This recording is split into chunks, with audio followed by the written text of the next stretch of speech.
Naman tayo protocol sa niya to ang payout. So, sa DSWD June ang mo final. If payoutan or dili payoutan. Depende after sa inyong interview. Tanan is subject for assessment or interview sa DSWD.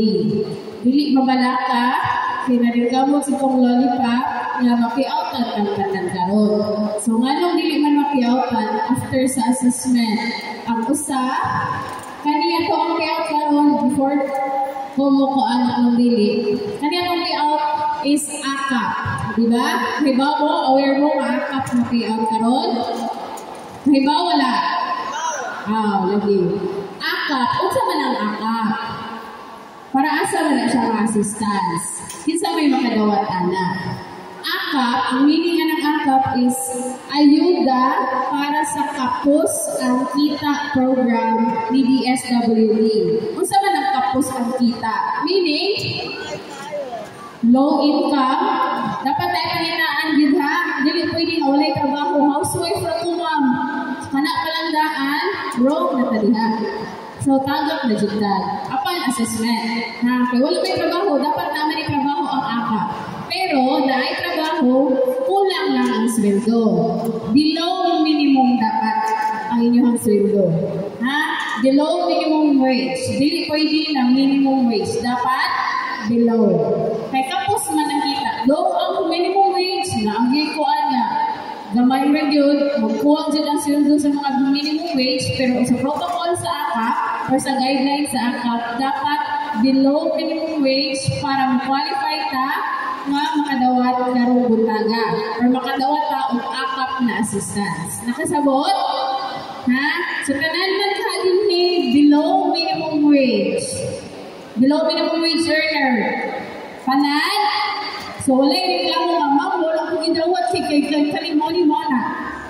So ha, again, ang AKAP is ayuda para sa kapos ang kita program. So dapat low income earner ka or below minimum wage earner ka. So regardless kung sa man imong trabaho diha, basta below minimum wage ka, pwede ka sa AKAP na assistance. So kung minimum wage ka or above minimum wage, dili na pwede ali. Kasi nabot, so para wala tayo kuan mga, wala ko ito nag-ingon ang kuan, o gusto kong lollipop na mo ni mauna. Wala ko nag-ingon ang mo ang kanang president sa kuan, PWD mo ni mauna, or wala ko nag-ingon ang barangay. So at least karoon, aware natin ako, if natin mga kainan, may mga silingan, wala pa naabot, nabangin ko kung may spray. In case, dili sila maka-active, wala man siya na-active. Possible, taas iyang sweldo or taas iyang income. Okay? So, kinsa man dire ang taas o income ni, sa may mga dato dire. Ay, hindi ko may sakit ko dato. O, di ba? Kita tanan, below minimum wage. So, walay ba, pwede kita ang AKAP. Ha? Nakadawat ta sa AKAP assistance. So again, magbuwata ni DSWD for your interview. Kabantay ko na awig ipaguritan na forms. Tanan ba nag-fill up na? Wala pa. Wala pa. Mag-explain pa ka? DSWD yan. O, tanawa na tayo ng mga papel nga dalabi, inyong requirements. Tanawa, abi. Sige, magtungan tag-check. Kitay mo check sa itong papel, kita may kahibaw. Certification, barangay attestation, or barangay certification. Tanawa, basahan na naabay low income earner or below minimum wage earner. Nakita ba ninyo diraon sa inyong panginabuhian? Na ay nakasuwat vendor, unsa pa may pwede?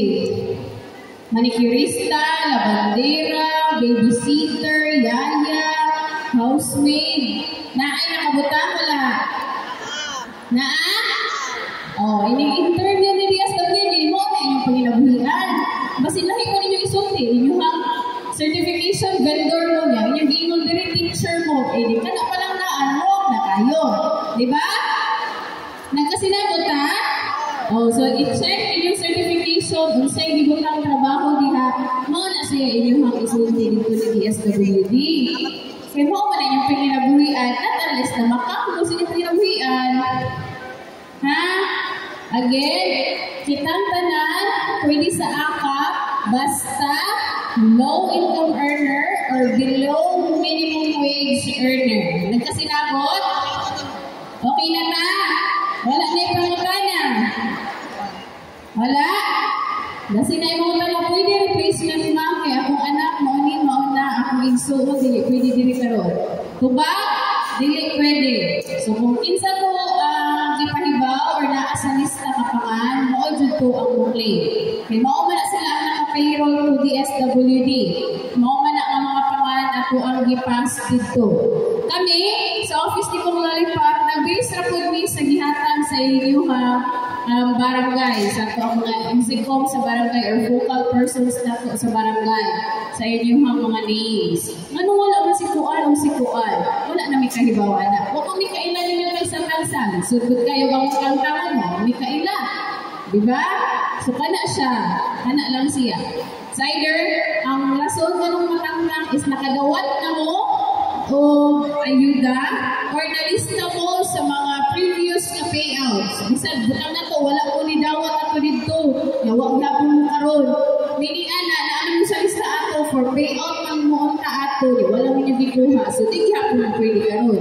Okay, wala pa matalilapos ang tulong kabuhat ng lista. Diba? September na nag-start sa payout, natay October payout, and then karon last ang November payouts na to. Wala na ni sa sunod tuig, sunod buwan. Okay? Ang last payouts na to, karon lang yung November. So if nalista mo sa mga previous na payouts, isang pag wala ninyo gidawat, di mo pwede karon. Ha? Kabangin mo yung spring na nang wala mo sa lista, anong dili mo mapwede aning akap assistance sa inyong mga kailan. Okay? Nagkasinabot ka ta? Okay na. Okay, daghang salamat ug maayong buntag sa tanan.